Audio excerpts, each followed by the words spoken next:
Viví meses bebiendo algo que no era café. El café siempre fue lo primero. Antes del celular, antes del baño, antes incluso de abrir bien los ojos. Mi esposa lo sabía. Por eso lo dejaba listo cada mañana, humeante, en la misma taza azul de siempre. Un gesto pequeño, doméstico, casi tierno. Yo solía decirle que ese detalle era una de las razones por las que la amaba. El problema era el sabor. No era exactamente malo. Era raro. Un amargor distinto, como si el café hubiera absorbido algo que no le correspondía. Tierra húmeda, polvo viejo, una nota áspera que se quedaba pegada al paladar incluso después de lavarme los dientes. Pensé que era la marca. Pensé que era el agua. Pensé que era yo. Nunca pensé que era un aviso. Las náuseas empezaron semanas después. Luego el cansancio. Luego infecciones que iban y venían sin explicación clara. El médico hablaba de defensas bajas, de estrés, de una mala racha. Yo asentía, porque eso hacen los adultos funcionales, aceptar explicaciones cómodas. Mi esposa estaba siempre ahí. Preocupada. Atenta. Anotaba horarios de medicamentos, me recordaba citas, insistía en que descansara más. A veces me miraba como se mira a alguien que se está apagando lentamente, con una mezcla rara de cuidado y distancia. La mañana del descubrimiento no fue distinta. O eso creí. Tomé el café casi sin ganas. El primer sorbo me hizo fruncir el ceño. El segundo me dejó una sensación seca en la garganta. Al inclinar la taza para terminarlo, vi algo que no debería estar ahí. Pequeños grumos oscuros en el fondo. No flotaban como el café mal filtrado. Se quedaban quietos, pesados. Los moví con la cucharita. Se deshacían con facilidad, como polvo compactado. Me llevé la taza a la nariz y olí. No olía a café. Olía a encierro. A lugar cerrado durante años. A algo biológico, viejo, incorrecto. Sentí una punzada en el estómago, pero esta vez no era dolor. Era intuición. Esa alarma primitiva que no grita, solo aprieta. Ese día salí de casa como siempre, pero no fui al trabajo. Di una vuelta larga. Me senté en el auto, con la taza todavía en la mano, mirándola como si fuera una prueba de un crimen que aún no entendía. Algo dentro de mí sabía que, si volvía antes, iba a haber algo que no podría desver. Y aún así, volví. Entré sin hacer ruido. La casa estaba demasiado silenciosa. Desde la cocina escuché un leve roce, como de frascos moviéndose. Me acerqué despacio, conteniendo la respiración. La vi de espaldas. Llevaba guantes de látex. Frente a ella había un frasco pequeño, sin etiqueta. Dentro, un polvo oscuro, irregular. No era café. No era azúcar. No era nada que se guardara en una cocina normal. La cucharita que usaba era la mía. La del café. Cuando el frasco se inclinó un poco y parte del contenido cayó sobre la mesa, lo entendí todo sin necesidad de palabras. Excremento de rata. Seco. Triturado. Preparado. Mi esposa no se giró de inmediato. Como si supiera que yo estaba ahí. Como si ese momento hubiese sido inevitable desde el principio. Cuando por fin me miró, no gritó. No lloró. No se disculpó. Solo suspiró. Y en ese instante comprendí algo peor que el veneno, llevaba meses bebiendo la paciencia de alguien que quería verme morir despacio. No la confronté. Eso fue lo primero que decidí mientras la observaba guardar el frasco en el fondo de la alacena, con la misma calma con la que alguien guarda especias. Mi cuerpo temblaba, pero no de miedo. De claridad. Entendí que, si hablaba en ese momento, lo único que lograría sería adelantar mi final. Así que tosí a propósito. Ella se giró del todo, retirándose los guantes con un movimiento prolijo. Sonrió. Esa sonrisa conocida, ensayada durante años, volvió a colocarse en su rostro como una máscara bien ajustada. Pensé que estabas en el trabajo, dijo. Me sentí mal otra vez, respondí, y no mentía. Se acercó rápido, apoyó su mano en mi pecho, inclinó la cabeza con gesto preocupado. Si alguien hubiera entrado en ese instante, habría visto a una esposa amorosa cuidando a su marido enfermo. Yo, en cambio, veía a alguien midiendo cuánto más podía resistir mi cuerpo. Esa noche fingí dormir. La escuché levantarse varias veces. Abrir cajones. Mover papeles. Es increíble lo ruidosa que se vuelve una casa cuando uno sabe que algo anda mal. Cada sonido es una sílaba de una conversación secreta. Al día siguiente, mientras ella se duchaba, revisé su computadora. No busqué mensajes. Busqué números. Documentos. Algo que explicara por qué alguien elegiría un método tan lento y asqueroso para matar a la persona con la que se había casado. Lo encontré en una carpeta llamada Hogar. Pólizas de seguro de vida. Varias. Todas a mi nombre. Todas recientes. Todas con ella como única beneficiaria. Fechas, montos, firmas digitales.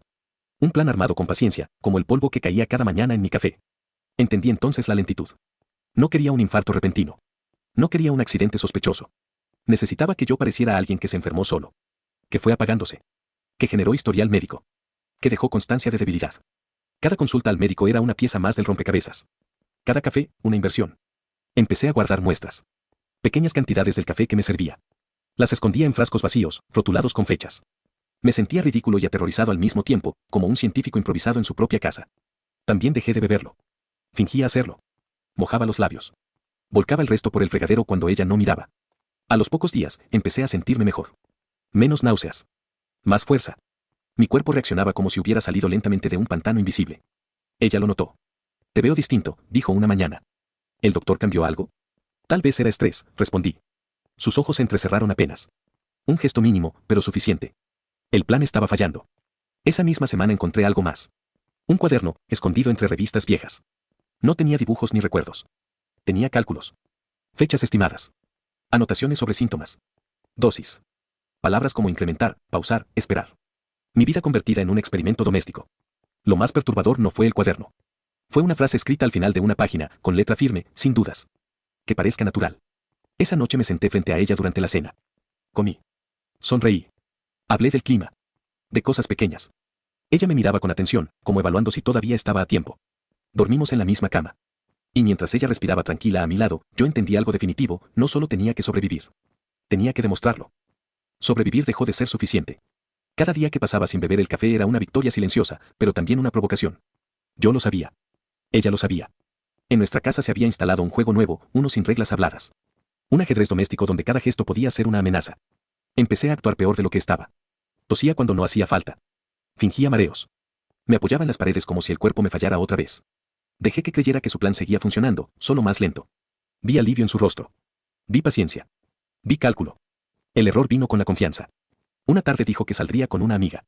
La vi arreglarse con cuidado, ponerse perfume, elegir ropa que no usaba desde hacía meses. Apenas cerró la puerta, fui directo a la alacena. El frasco ya no estaba donde lo había visto. Busqué sin desordenar. Como quien ya ensayó el recorrido 1000 veces en su cabeza.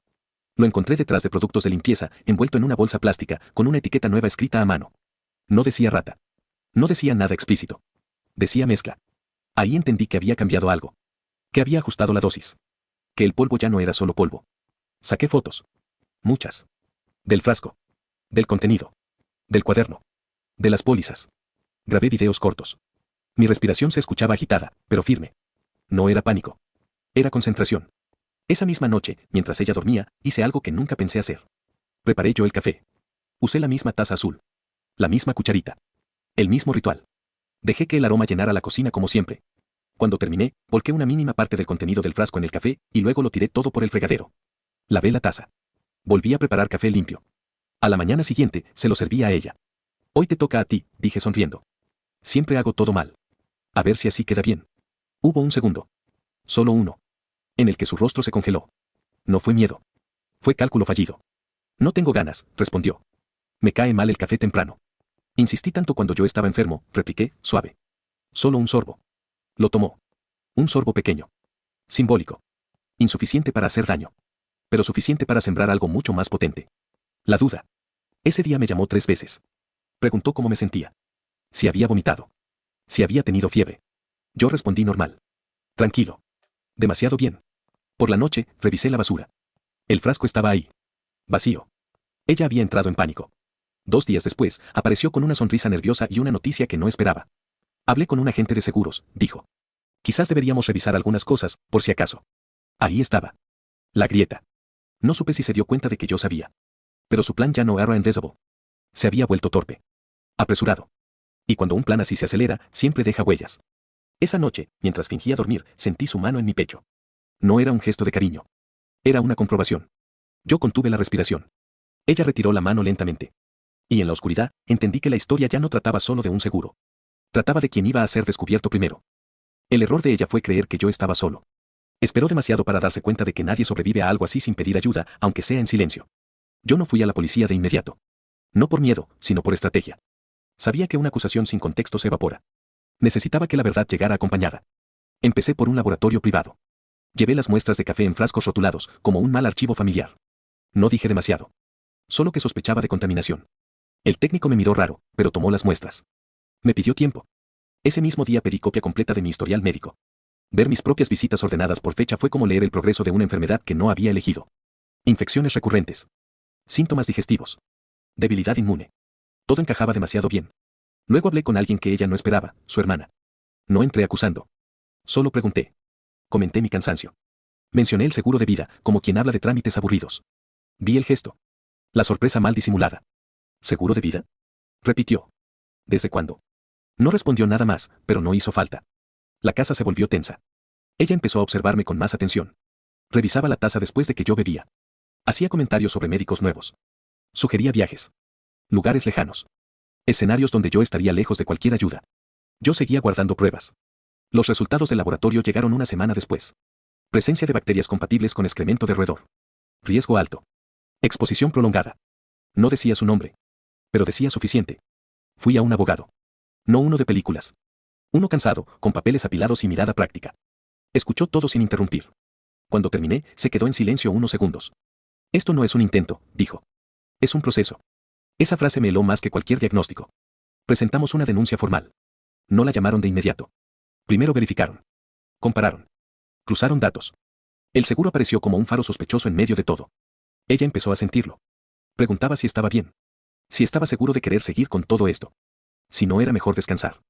Alejarse. Dejar que las cosas se calmaran. Una noche me dijo algo que todavía escucho claro. A veces la gente se enferma porque quiere. La miré sin responder. Al día siguiente, tocaron la puerta. No gritaron. No esposaron. No hubo escándalo. Solo preguntas. Muchas. Demasiadas. Ella contestó con la voz firme que siempre tuvo. Yo observaba, como quien mira una casa vaciarse lentamente de secretos. Cuando se fueron, ella se sentó en el sofá.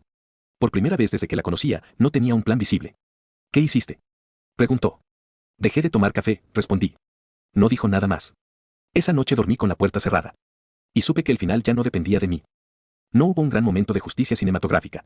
Nada de confesiones llorosas ni arrestos dramáticos frente a vecinos curiosos. La verdad llegó como llegan las cosas inevitables, en sobres, en llamadas formales, en silencios que se alargan más de lo normal. Ella se fue de la casa una semana después. Dijo que necesitaba espacio. Dijo que todo se había salido de proporción. Dijo muchas cosas que no explicaban nada. Yo no la detuve. La vi guardar ropa, productos de higiene, documentos. No se llevó la taza azul. El proceso fue lento. Declaraciones. Peritajes. Cruces de información. El frasco apareció donde yo había dicho. El cuaderno también. Las pólizas de seguro fueron suspendidas antes de que pudiera tocarlas. El café dejó de ser café y pasó a ser evidencia. Nunca me pidió perdón. Eso fue lo más extraño. No intentó justificarse tampoco. Cuando finalmente me miró a los ojos frente a otras personas, su expresión no era de culpa. Era de frustración. Como si yo hubiera arruinado algo que, según ella, debía funcionar. Los médicos confirmaron lo evidente, la exposición prolongada había dañado mi cuerpo, pero no de forma irreversible. Tuve suerte. Esa palabra que siempre suena injusta cuando llega tarde. Me mudé. No por miedo. Por memoria. Cada rincón de esa casa sabía demasiado. El sonido de la cafetera, el olor de la mañana, incluso el color de ciertas paredes. Todo estaba contaminado de intención. Hoy preparo mi propio café. Mido el agua. Elijo el grano. Limpio la taza antes y después. No por obsesión, sino por respeto. Cada sorbo es un acto consciente. Un recordatorio silencioso de que sigo acá. A veces me preguntan si hubo señales. Siempre las hay.